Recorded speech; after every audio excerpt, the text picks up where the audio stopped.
الحمد للہ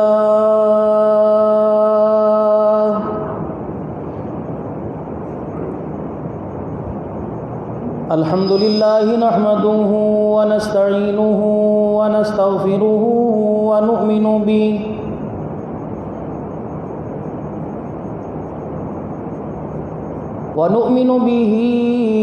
ونتوکل علیہ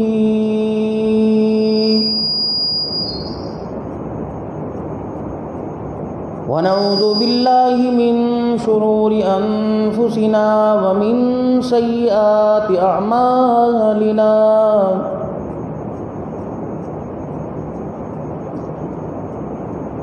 من يهده الله فلا مضل له ومن يضلله فلا هادي له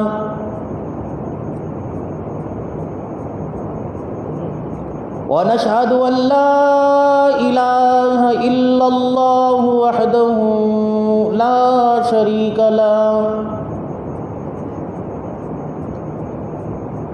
ولا نظير له ولا وزير له ولا مشير له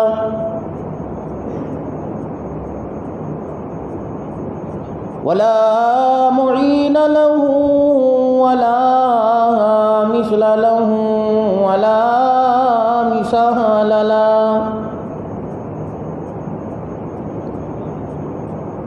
ونشهد أن سيدنا وسندنا ونبينا وشفيعنا وهدينا ومرشدنا ومولانا محمدا عبده ورسوله أرسله بالحق بشيرا ونذيرا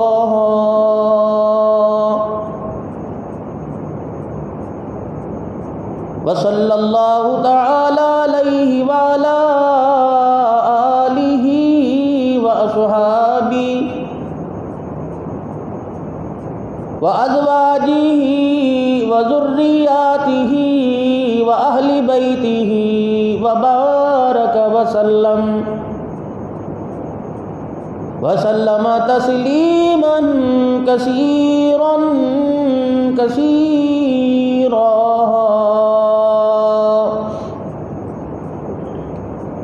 أما بعد فأعوذ بالله من الشيطان الرجيم.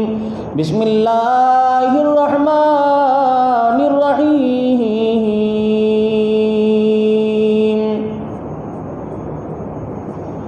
ولكل أمة أجل فإذا جاء أجلهم لا يستأخرون ساعة ولا يستقدمون.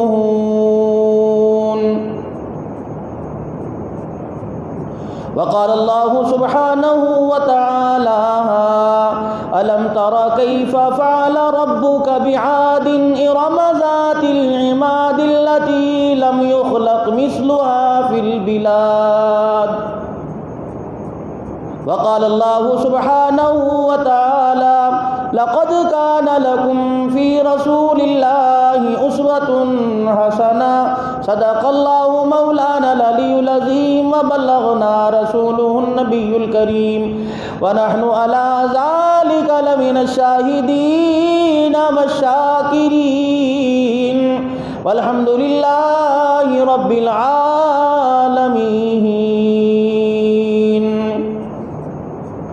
درود شریف پڑھ لیں. اللہم صلی علی محمد وعلی آل محمد کما صلیت علی ابراہیم وعلی آل ابراہیم انک حمید مجید. اللہم بارک علی محمد وعلی آل محمد کما بارکت علی ابراہیم وعلی آل ابراہیم انک حمید مجید.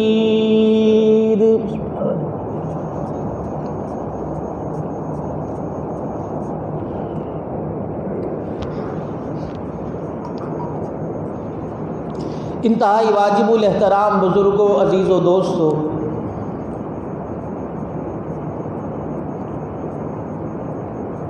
گزشتہ جمعوں سے مسلمانوں کی پستی اور اس پستی سے نکلنے کا جو واحد علاج ہے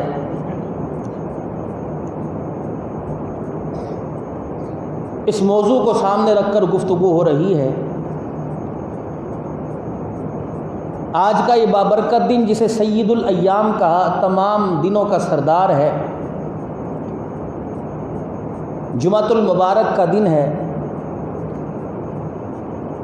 اللہ جل شانہ اما نوالہ کی رحمتیں امڑ امڑ کر اپنے بندوں پر برس رہی ہیں، اور آج اتنا بابرکت دن ہے، رحمت دو عالم صلی اللہ علیہ وسلم کا ارشاد ہے کہ جمعۃ المبارک کے دن مجھ پر کثرت سے درود شریف پڑھو۔ تمہارا درود پڑھنا فرشتوں کے ذریعے میرے پاس پہنچا دیا جاتا ہے۔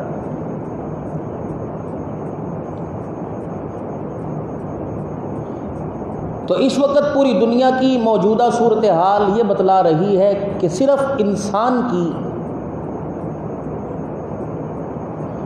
زندگی تباہی اور بربادی سے بچ جائے اور یہ زندگی آخرت کی کامیابی کا سبب بنے، اس کا واحد حل یہ ہے انسان سچے دل سے توبہ کر کے اللہ کی طرف رجوع کر لے۔ اس کا ہم نے حل تلاش کر کے دیکھ لیا، کیا کوشش نہیں کی، کیا تدابیریں اختیار نہیں کی، کیا ہم نے مشورے نہیں کیے، کیسے کیسے بڑے بڑے فیصلے لینے پڑے، نچلی سطح سے لے کر اعلیٰ سطح تک، حکومتی سطح تک بڑے بڑے فیصلے کیے، لیکن سارے کے سارے ناکام رہے۔ فیصلہ تو ہو چکا جو اللہ کے پیارے نبی صلی اللہ علیہ وسلم کے ذریعے اس امت تک پیغام پہنچا دیا گیا کہ تمہاری کامیابی دنیا آخرت کی میرے پیارے محبوب صلی اللہ علیہ وسلم کے مبارک طریقوں میں ہے۔ بس اب دائیں بائیں تمہاری مرضی ہے، جہاں مرضی دھکے کھاتے پھرو، جو مرضی کرتے پھرو، مال کے ذریعے سے، اولاد کے ذریعے سے، حکومتوں کے ذریعے سے، دنیا کے مادی اسباب کے ذریعے سے، کاروبار اور تجارت کے ذریعے سے تم کامیابی تلاش کرو، کر لو، لیکن میں نے کامیابی اپنے نبی کے طریقے میں رکھ دی، اس کے علاوہ کامیابی کہیں ملے گی نہیں۔ میری رضا حاصل کرنی ہو، میرا قرب حاصل کرنا ہو، میری رحمتوں کا ذخیرہ حاصل کرنا ہو، میری خوشنودی حاصل کرنی ہو، میری رضامندی حاصل کرنی ہو، تو میرے محبوب کے قدموں میں آ کے بیٹھنا پڑے گا۔ ساری دنیا کے انسان اس چیز کے انکاری بھی نہیں، ہر کوئی نعرہ لگا رہا ہے کہ رسول اللہ صلی اللہ علیہ وآلہ وسلم کی غلامی میں سچی کامیابی ہے۔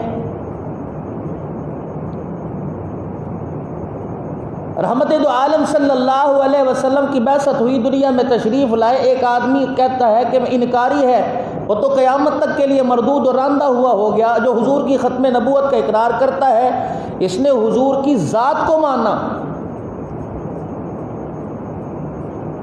سارے نبیوں کے سردار ہیں، اللہ کے آخری نبی ہیں، آپ جیسا کائنات کے اندر کوئی نہیں، حسن و جمال میں، کردار میں، گفتار میں، شکل میں، صورت میں، عزت میں۔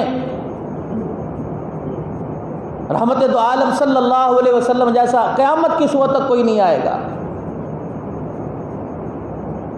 امیر کو دیکھ لیں، غریب کو دیکھ لیں، دنیا دار کو دیکھ لیں، دیندار کو دیکھ لیں، حالی موالی کو دیکھ لیں، شرابی چرسی کو دیکھ لیں، وہ بھی حضور اکرم صلی اللہ علیہ وسلم کے نام پر غلامی کا دم بھرتا ہے اور ہاتھ کھڑا کر کے کہتا ہے میں حضور کا غلام ہوں۔ تو پھر انسان ناکام کیوں ہو رہا ہے؟ مسئلہ یہ ہے میرے عزیزو، جو ہماری سمجھ میں نہیں آ رہا، ہم نے حضور کی ذات کو مانا ہے، آج تک نبی کی بات کو نہیں مانا۔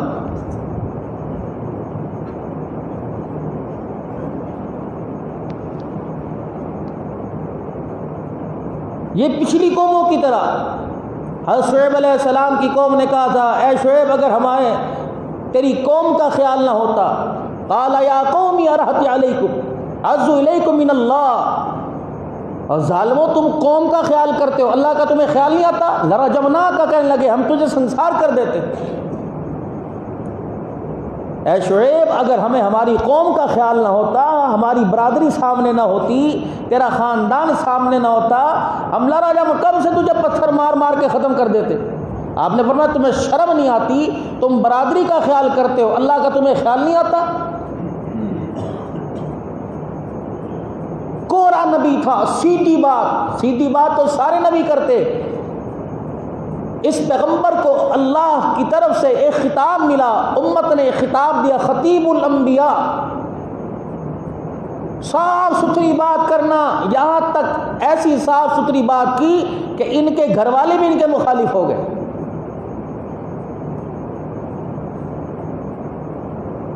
تو آج بھی برادری، خاندان، رکھ رکھاؤ، یارانہ، یار نماز کا وقت ہو گیا، چل یار پڑھ لی، ہلے بڑا ٹائم پہ ہے، بس بیٹھ گیا، کام ختم۔ میں نے پڑھا نہیں، علماء کرام سے سنا ہے، جب تم نماز کی تیاری کر کے اللہ کے گھر کی طرف آؤ، راستے میں تمہیں کوئی دوست مل جائے اور تم اس دوست کے پاس کھڑے ہو جاؤ اور اتنی دیر میں تمہاری نماز نکل جائے تو وہ تمہارا دوست نہیں، دوست کی شکل میں تمہیں شیطان ٹکرا، جس نے تمہیں اللہ کے گھر میں آنے سے روک دیا۔ آج تو ہمارے گھر کا ایک طریقہ ہے نا کہ کہاں گئے، کوئی دروازے پر بلانے کے لیے چلا گیا، بھائی کہاں ہے، دروازے پہ دستک دی، اندر سے آواز آئی، کون؟ کا فلانے صاحب ہیں، اجی وہ تو مسجد کی طرف گئے ہیں نماز پڑھنے کے لیے، کب آئیں گے؟ بہن تسی بیٹھو، ہم بیٹھک کھولتے ہیں، آپ بیٹھو، وہ 5 سے 10 منٹ میں نماز پڑھ کے ابھی آئے ہیں۔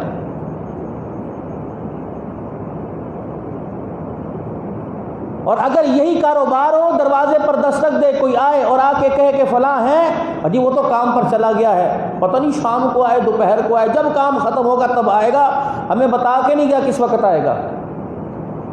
یہ صحابہ اکرام رضوان اللہ تعالی علیہ مجمعین کی زندگی کا بالکل الٹ ہے۔ حضرات صحابہ اکرام کے دروازے پر کوئی ان کو مخاطب کرنے بلانے کے لیے آتا اور پوچھتا تیرے گھر والے یا فلانے صحابی کہاں گئے؟ کب؟ وہ جی کاروبار کرنے کے لیے گئے، دکان پہ گئے، تجارت کے لیے گئے، کب آئیں گے؟ بس 1 آدھ گھنٹے میں کہ آج کے دن کی روزی مل جائے، بس ابھی آنے والے ہیں۔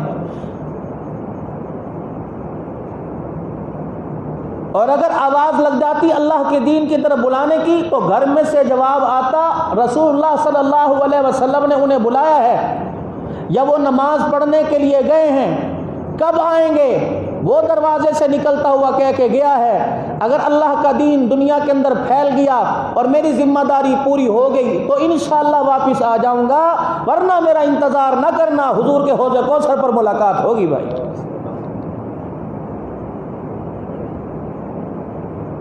حضرت فروغ رحمۃ اللہ علیہ کا واقعہ آتا ہے، جو 27 سال کے بعد، جن کا ابا جو گھر لوٹے 27 سال کے بعد، وہ انشاءاللہ کبھی ذکر آئے گا تو آپ حضرات سے عرض کروں گا۔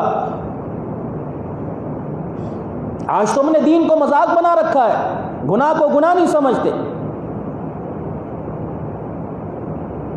یاد رکھنا جو انداز ہے ہمارا توبہ کرنے کا اور معافی مانگنے کا، حالات آئے یار اسے صبر کر لیا، صبر تو تجھے کرنا پڑے گا، بے بس ہو گیا، مریض تھا، ڈاکٹر کے پاس گیا، اس نے کہا یہاں نہیں، سٹی میں نہیں، ضلع میں چلا جا، وہاں چلا گیا، اس نے کہا ڈویژن میں چلا جا، وہاں چلا گیا، لاہور چلا گیا، کراچی چلا گیا، جب تھک ہار کے یا اللہ ہم تیرے سپرد، اب تیرے سپرد کر دیا۔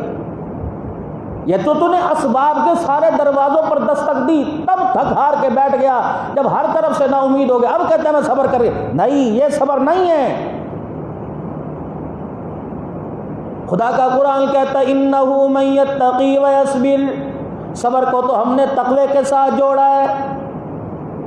فرمایا جب اللہ کی طرف سے حالات آئے، تیری نماز نہ چھوٹی، تیرا روزہ نہ ٹوٹا، تیری زکوٰۃ ادا کرنے میں کمی نہ آئی، فرمایا اس پر صبر کر کے بیٹھ گیا، حالات جیسے مرضی آ گئے، فرمایا اس صبر والے کے ساتھ اللہ کی آسمانوں سے فوراً نقد مدد آ جاتی ہے۔ جناب یوسف علیہ السلام نے صبر بھی کیا اور تقویٰ بھی کیا، زلیخا نے بڑے داؤ پیچ کھیل دیے آپ کو اپنی طرف مرغوب کرنے کے، آپ کو اپنی طرف راغب کرنے کے، کوئی اس نے ہتھ کنڈا نہ چھوڑا، کوئی اس نے چال نہ چھوڑی، لیکن یوسف علیہ السلام